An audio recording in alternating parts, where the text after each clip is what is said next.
श्री स्वामी समर्थ. जय जय स्वामी समर्थ. नमस्कार मैत्रिणींनो, स्वागत आहे तुम्हा सर्वांचं पुन्हा एकदा माझ्या या नवीन व्हिडिओमध्ये. तर 13 ऑगस्टपासून श्रावण महिन्याची सुरुवात झाली आहे. श्रावण महिना जो आहे तर तो अत्यंत पवित्र आणि शुभ मानला जातो. हा संपूर्ण जो महिना आहे तर तो बघा भगवान शिवशंकरांना समर्पित आहे आणि श्रावण सोमवारचं या महिन्यामध्ये विशेष धार्मिक असं महत्त्व आहे. उद्या म्हणजे 17 ऑगस्टला श्रावण महिन्यातील पहिलाच सोमवार आलेला आहे आणि बघा योगायोगानं या दिवशी अत्यंत दुर्मिळ योग जुळून आलेला आहे. याच दिवशी नागपंचमी देखील आलेली आहे.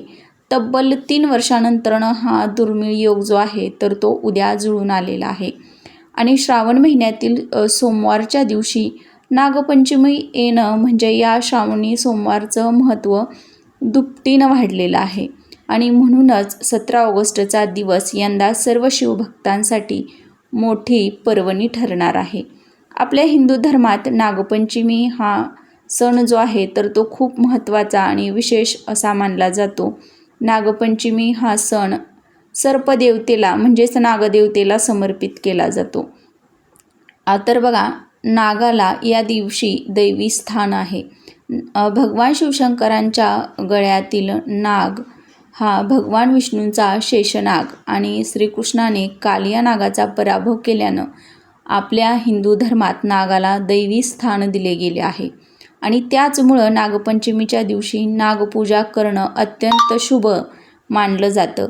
त्यासोबतच हा दिवस भगवान शिवशंकरांना सुद्धा समर्पित आहे आणि म्हणून या दिवशी भगवान शिवशंकरांची पूजा उपासना करणं अत्यंत शुभ मानलं जातं. यामुळे आपली प्रत्येक इच्छा मनोकामना ही भगवान शिवशंकरांच्या कृपेनं पूर्ण होते. भगवान शिव आणि माता पार्वती यांचा भरभरून आशीर्वाद हा आपल्याला प्राप्त होतो. त्याचबरोबर श्रावण महिन्यातील सोमवारचं व्रत केल्यानं आपले शारीरिक आणि मानसिक शुद्धीकरण देखील होत असतं आणि म्हणून या दिवशी सर्वांनी व्रत करायचं आहे. स्त्रिया, पुरुष, अविवाहित मुलीसुद्धा चांगला वर मिळावा यासाठी हे व्रत करू शकतात. याच श्रावण महिन्यात माता पार्वतीनं कठोर तप करून भगवान शिवशंकरांना प्राप्त केले होते आणि श्रावण महिन्यात येणाऱ्या सोमवारचा जे व्रत आहे हे सर्वश्रेष्ठ मानलं जातं. या श्रावण सोमवारचं महत्त्व हे खूप मोठं आहे आणि बघा अनेक सुवासिनी स्त्रिया या श्रावण महिन्यापासून 16 सोमवारचं व्रत देखील करत असतात. या दिवशी जो पण व्यक्ती भक्तिभावानं व्रत करून महादेवांची पूजा करतो त्यांच्या सर्व इच्छा मनोकामना पूर्ण होतात अशी धार्मिक मान्यता आहे आणि या श्रावण महिन्यामध्ये येणाऱ्या प्रत्येक दिवसाचं एक विशेष असं महत्त्व आहे. तर या श्रावणी सोमवारमध्ये बघा महादेवांची पूजा करून त्यांना शिवामूठ अर्पण केली जात असते आणि पहिल्या सोमवारची शिवामूठ जे धान्य आहे तर ते बघा तांदूळ आहेत आणि आपल्याला या दिवशी तांदळाची शिवामूठ शिवलिंगावरती अर्पण करायची आहे. आता बरेच जण शिवामूठ वाहताना एक मोठी चूक करतात. जे तांदूळ आणि बघा शिवामूठ असते वाहण्यासाठी घेतो आपण तर ते अर्धे घेऊ नका, म्हणजे अखंड तांदूळ असावेत. कुठेही तुटलेले किंवा खराब झालेले, काळे पडलेले, त्यामध्ये खूप घाण आहे, धूळ आहे असे तांदूळ आपल्याला अजिबात घ्यायचे नाहीत. स्वच्छ असे अखंड तांदूळ आपल्याला घ्यायचे आहेत आणि शिवामूठ म्हणून अर्पण करायचे आहेत. शिवामूठ म्हणून अर्पण केले तर त्याचं फळ जे आहे तर ते आपल्याला मिळत असतं. महादेवांच्या पूजेमध्ये नेहमी अखंड वस्तू ज्या आहेत तर त्याच वापरल्या जातात. म्हणून शिवामूठ वाहताना तांदूळ तुम्ही अखंड घ्यायचे आहेत. तसेच हे धान्य अर्पण करताना बघा थोडंसं ओलं करून घ्यायचं आहे. तसेच कोरडे तांदूळ हे शिवामूठ म्हणून अर्पण करायचे नाहीत. धान्य हातामध्ये ओलं करून घ्यायचं आणि ते उजव्या हातानं शिवामूठ जे आहे तर ती आपल्याला शिवलिंगावरती व्हायची आहे. शिवामूठ वाहताना आपल्याला एक मंत्र म्हणायचा आहे आणि तोच तर आपली शिवामूठ जी आहे तर ती भगवान शिवशंकरांपर्यंत पोहोचवत असतं आणि त्या शिवामुठीचं फळ जे आहे तर ते आपल्याला प्राप्त होत असतं. तर मंत्र असा आहे की शिवा शिवा महादेवा माझी शिवामूठ ईश्वर देवा मनातल्या इच्छा पूर्ण कर रे देवा. हा मंत्र 3 वेळा बोलून आपल्याला 3 वेळा शिवामूठ जी आहे तर ती अर्पण करायची आहे. श्रावण सोमवारचं व्रत हे संपूर्ण दिवसभर करून संध्याकाळी देवाची आरती करून शिवलिंगावरती बेलपत्र वाहून उपवास सोडला जातो. श्रावण सोमवारच्या व्रतामध्ये वरई म्हणजेच भगर जी आहे तर ती खाल्ली जात नाही. तर तुम्हाला चुकून हे व्रत करत असताना वरेचं सेवन जे आहे तर ते अजिबात करायचं नाही. तर जर तुम्ही वरेचं सेवन केलं तर या व्रताचं फळसुद्धा तुम्हाला मिळणार नाही. या उपवासामध्ये बघा तुम्ही साबुदाणा खिचडी किंवा फळं असतील, उपवासाचे काही पदार्थ असतील तर ते तुम्ही खाऊ शकता. तर बघा यंदा योगायोगाने पहिला श्रावणी सोमवारचा उपवास आणि नागपंचमीचा उपवाससुद्धा एकत्र आलेला आहे. हे दोन्ही उपवास जे आहेत तर ते संध्याकाळी सोडले जातात काही ठिकाणी बघा, किंवा नागपंचमीचा जो उपवास आहे तर तो दुसऱ्या दिवशी सोडला जातो. आणि नागपंचमी हे दोन्ही व्रत एकत्र आले आहेत, त्यामुळे दोन्ही व्रत भगवान शिवशंकरांना समर्पित आहेत. आणि ही दोन्ही व्रत एकाच दिवशी आल्यामुळे या दिवशी सुवर्ण योग जो निर्माण झालेला आहे तर त्याचं धार्मिक महत्त्व हे खूप मोठं आहे. आणि अशा या शुभयोगावरती जर आपण काही उपाय केले तर ते 100% आपल्याला फळ प्राप्त करून देत असतात. आणि म्हणूनच आपल्याला पहिल्या श्रावणी सोमवारी एक अतिशय प्रभावी असा उपाय करायचा आहे. उपाय अगदी छोटासा आहे पण तो अत्यंत प्रभावशाली असणार आहे. उद्या पहिल्या श्रावण सोमवारी तुम्ही एक वेळ उपवास नाही केला तरी पण चालेल, पण शिवमंदिरातून घरी आणा ही एक वस्तू. फक्त एका दिवसामध्ये बघा घरात चहूबाजूने पैसा येऊ लागेल. घरामध्ये पैसा येण्याचे सर्व बंद मार्ग मोकळे होतील. घरामधील दरिद्रता, इडापिडा ही नष्ट होऊन आयुष्याचं सोनं झाल्याशिवाय राहणार नाही. तुमच्या मनातील कितीही कठीण इच्छा ही नक्कीच पूर्ण होईल. घरातील वाईट शक्ती, आजारपण, गरिबी ही कायमची निघून जाईल. आपल्या घराची, पतीची अगदी भरभरून अशी प्रगती होईल. तर अशी कोणती वस्तू जी आहे तर ती उद्या आपल्याला सोमवारच्या दिवशी शिवमंदिरातून घरी आणायची आहे. नंतरनं त्या वस्तूचं काय करायचं आहे, कुठे ठेवायचे आहे, मंत्र कोणते म्हणायचे आहेत याविषयीची संपूर्ण माहिती जाणून घ्यायची असेल तर हा व्हिडिओ तुम्ही शेवटपर्यंत पाहायचा आहे. तरच तुम्हाला योग्य ती माहिती मिळून जाणार आहे. म्हणजे बघा हा जो श्रावणी सोमवार आणि नागपंचमीचा योग आहे तर तो तब्बल 3 वर्षांनी जुळून आलेला आहे. आणि तुमच्या कुटुंबावर सदैव भगवान शिवशंकरांची कृपा करून घेण्यासाठी, भगवान शिवशंकरांचे आशीर्वाद प्राप्त करून घेण्यासाठी आपल्याला हा जो उपाय आहे तर तो श्रावण सोमवारी म्हणजे उद्या दिवसभरामध्ये हा उपाय कधीही करता येणार आहे. अगदी सकाळपासून ते संध्याकाळपर्यंत तुम्ही हा उपाय शक्य होईल तेव्हा केला तरीही चालणार आहे. जेव्हा वेळ भेटेल तेव्हा तुम्ही हा उपाय करू शकता.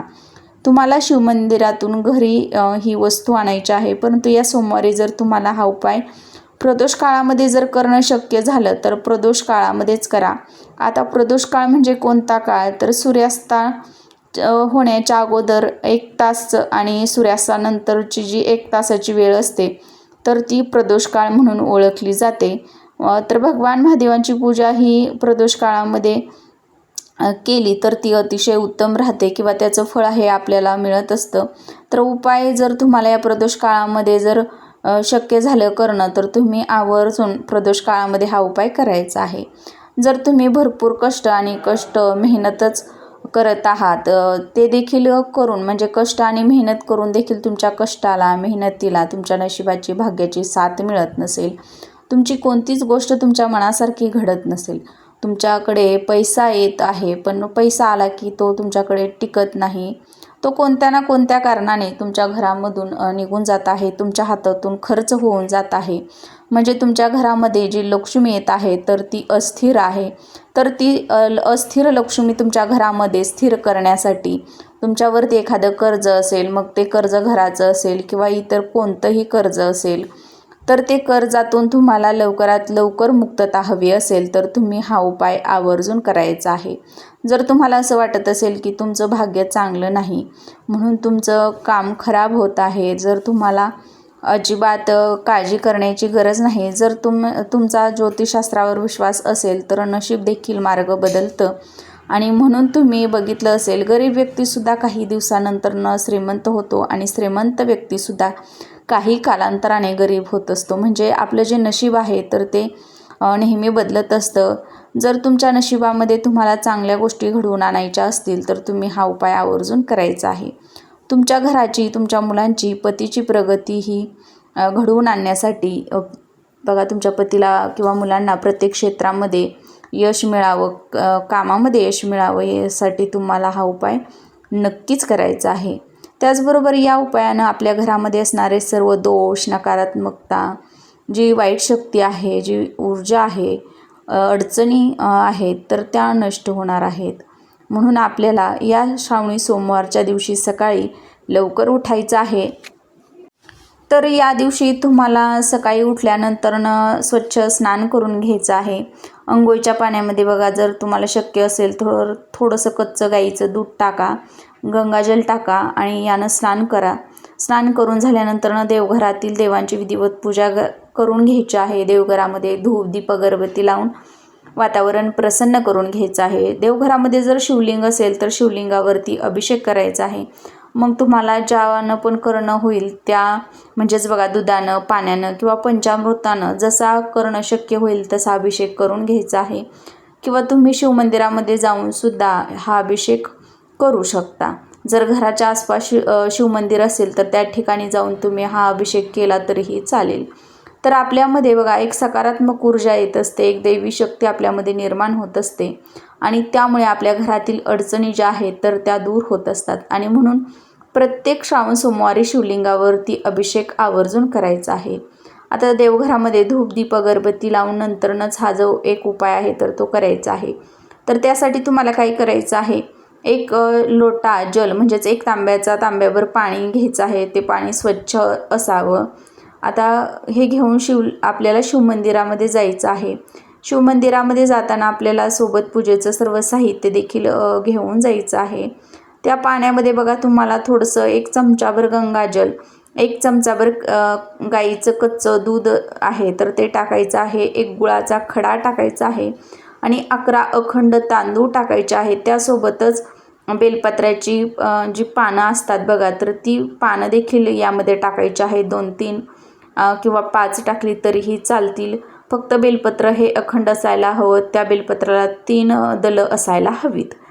तर स्वच्छ असं बेलपत्र त्या पाण्यामध्ये टाकायचं आहे. आता बघा तुम्हाला दुसरं बेलपत्राचं पाणी घ्यायचं आहे. बेलपत्राच्या पानावर तुम्हाला चंदनानं ओम नमः शिवाय हा मंत्र लिहायचा आहे. आता बघा ओम नमः शिवाय हा मंत्र लिहिल्यानंतरनं आपल्याला हे पान त्या ताटामध्ये ठेवायचं आहे. त्यासोबतच एका पानावरती नम आणि दुसऱ्या पानावरती शिवाय तर अशा पद्धतीनं तुम्हाला या 5 बेलपत्रावरती हा मंत्र जो आहे तर तो लिहायचा आहे. म्हणजे जी 5 पानं बेलपत्राची आपण घेतलेली आहेत तर त्या 5ही बेलपत्राला 3 दलं असतील याची काळजी घ्यायची आहे. आणि या 3 दलावरती एका दलावरती नम, दुसऱ्या बेलपत्रावरती शिवाय आणि एका बेलपत्रावरती ओम नमः शिवाय असं आपल्याला 3ही पानावरती लिहायचं आहे. आणि महादेवाच्या मंदिरामध्ये जाऊन तुम्हाला हा उपाय करायचा आहे. तिथं गेल्यानंतर बघा उत्तरेकडे तोंड करून बसायचं आहे. आपल्या दोन्ही हाताने ओम नमः शिवाय या मंत्राचा जप करत हे जल तुम्हाला शिवलिंगावरती अर्पण करायचं आहे. हे जल अर्पण करत असताना महामृत्युंजय मंत्राचा जप देखील तुम्ही करू शकता. आता ही 5 बेलपत्र तुम्ही जी घेतलेली आहेत तर 1 बेलपत्र तुमच्या हातात घ्यायचं आहे. त्या बेलपत्रावरती 1 अखंड तांदूळ तुम्हाला ठेवायचा आहे आणि बेलपत्राचा देठ जो आहे तर तो तुम्हाला काढून घ्यायचा आहे. आणि ज्या साईडने तुम्ही ओम नमः शिवाय हा मंत्र लिहिलेला आहे, जो पानाचा गुळगुळीत भाग असतो तर त्या भागावरती तुम्हाला हा मंत्र लिहायचा आहे. हे अखंड तांदूळ त्याच्यावरती ठेवायचे आहेत. उजव्या हातामध्ये घ्यायचं आहे आणि तुमची इच्छित मनोकामना व्यक्त करत हे बेलपत्र शिवलिंगावरती अर्पण करायचं आहे. तर प्रत्येक बेलपत्रावरती तुम्हाला अखंड तांदूळ हा ठेवायचा आहे आणि त्याचा देठ तुम्हाला काढून घ्यायचा आहे. तर बघा बेलपत्र अर्पण कसं करायचं, तर खालच्या बाजूने येईल म्हणजेच बेलपत्राचा गुळगुळीत भाग हा शिवलिंगावरती येईल, शिवलिंगाला स्पर्श करेल अशा पद्धतीनं तुम्हाला हे बेलपत्र अर्पण करायचं आहे. आता पुन्हा दुसरं बेलपत्र घ्या, दुसरा अखंड तांदूळ घ्यायचा आहे आणि ओम नमः शिवाय या मंत्राचा जप करत हे देखील पान म्हणजेच बेलपत्र आपल्याला शिवलिंगावरती अर्पण करायचं आहे. आता बघा अर्पण केलेलं 5ही जी बेलपत्र तुम्ही अर्पण केलेली आहे तर त्यातील 1 बेलपत्र तुम्हाला उचलून घ्यायचं आहे मंदिराबाहेर यायचं आहे आणि बाहेर आल्यानंतर बघा मंदिराच्या बाहेर जो नंदी देव असतात तर त्यांच्या डाव्या कानामध्ये तुम्हाला तुमची इच्छा जी आहे तर ती सांगायची आहे. नंदीदेव हे भगवान महादेवांचे वाहन मानले जातात. जेव्हा तुमची इच्छा व्यक्त करता तर ती इच्छा भगवान महादेवांपर्यंत भगवान शिवशंकरांपर्यंत नंदी पोचवण्याचं काम करत असतात आणि उजव्या कानामध्ये तुमची इच्छा व्यक्त करायची आहे आणि ते बेलपत्र घेऊन तुम्हाला घरी यायचं आहे. आता घरी आल्यानंतर हे बेलपत्र तुम्हाला पैशांच्या तिजोरीमध्ये ठेवायचं आहे. जिथे तुम्ही बघा तुमच्या घरामधील धनसंपत्ती किंवा सोने चांदीच्या वस्तू असतील किंवा पैसा जिथे ठेवता तर त्या ठिकाणी तुम्हाला हे बेलपत्र ठेवून द्यायचं आहे. आता बघा काही दिवसानंतर हे बेलपत्र सुकलं तरीही तुमच्या तिजोरीमध्येच तुम्हाला ठेवायचं आहे. जोपर्यंत ते खराब होत नाही तोपर्यंत तिजोरीमध्ये ठेवायचं आहे. कारण ते बेलपत्र जे आहे तर ते अभिमंत्रित झालेलं असतं, त्यावरती सेवा झालेले असतात, मंत्रोच्चार झालेले असतात आणि शिवलिंगावरचं हे बेलपत्र असतं आणि म्हणून या बेलपत्रामध्ये एक दैवी शक्ती असते आणि लक्ष्मी आकर्षित करण्याची सर्वात जास्त शक्ती या बेलपत्रामध्ये असते अशी धार्मिक मान्यता आहे. आणि जेव्हा असं बेलपत्र आपण आपल्या घरात ठेवतो तेव्हा घरात चहूबाजूने पैसा येऊ लागतो. आपल्या घरातील पैशांच्या सर्व अडचणी आणि आपल्या घराचं सोनं झाल्याशिवाय राहणार नाही. आपल्या पैशांच्या अडचणी ज्या आहेत तर त्या दूर होतील. तुम्हाला बघा तिजोरीमध्ये ठेवायचं नसेल तर तुम्ही तुमच्या पर्समध्ये सुद्धा ठेवू शकता किंवा तुमचा एखादा उद्योग असेल, उद्योगधंदा असेल तर त्या ठिकाणी सुद्धा पैशांच्या गल्ल्यामध्ये हे बेलपत्र ठेवू शकता. महाशिवपुराणामध्ये बघा असं सांगितलं आहे की जो व्यक्ती भक्तिभावाने एक बेलपत्र शिवलिंगावरती अर्पण करतो त्याच्या सर्व इच्छा मनोकामना हे भगवान शिवशंकर भोलेनाथ हे नक्कीच पूर्ण करत असतात. म्हणून तुम्हाला हा जो उपाय आहे तर तो आवर्जून पहिल्या श्रावणी सोमवारच्या दिवशी करायचा आहे. जर शक्य झालं तर बेलाच्या झाडाखाली सुद्धा तुम्हाला एक दिवा जो आहे तर तो प्रज्वलित करायचा आहे. जर घराच्या आसपास बेलाचं झाड असेल तर तिथे तुम्ही दिवा लावा आणि नाही झालं शक्य तर तुमच्या मुख्य प्रवेशद्वारावरती तुम्ही हा दिवा लावला तरीही चालेल. यामुळे उत्तम आरोग्य, सुख, शांती, समृद्धी आपल्या घरामध्ये प्राप्त होत असते. साक्षात महादेव आपल्यावरती प्रसन्न होत असतात. तसेच आपल्या घरामध्ये असणारा वाद विवाद जो आहे तर तो श्रावण सोमवारच्या व्रतांनी जो आहे तर तो निघून जात असतो. आपल्या घरामध्ये क्लेश कलह होत असतील, काही बाधा असतील तर त्या देखील दूर होत असतात. म्हणून तुम्ही हा एक उपाय आवर्जून या श्रावणी सोमवारच्या दिवशी करायचा आहे. माहिती आवडल्यास व्हिडिओला लाईक करा, शेअर करा आणि चॅनलवर नवीन आला असाल, पहिल्यांदाच भेट दिली असेल तर प्लीज चॅनलला सबस्क्राईब करा.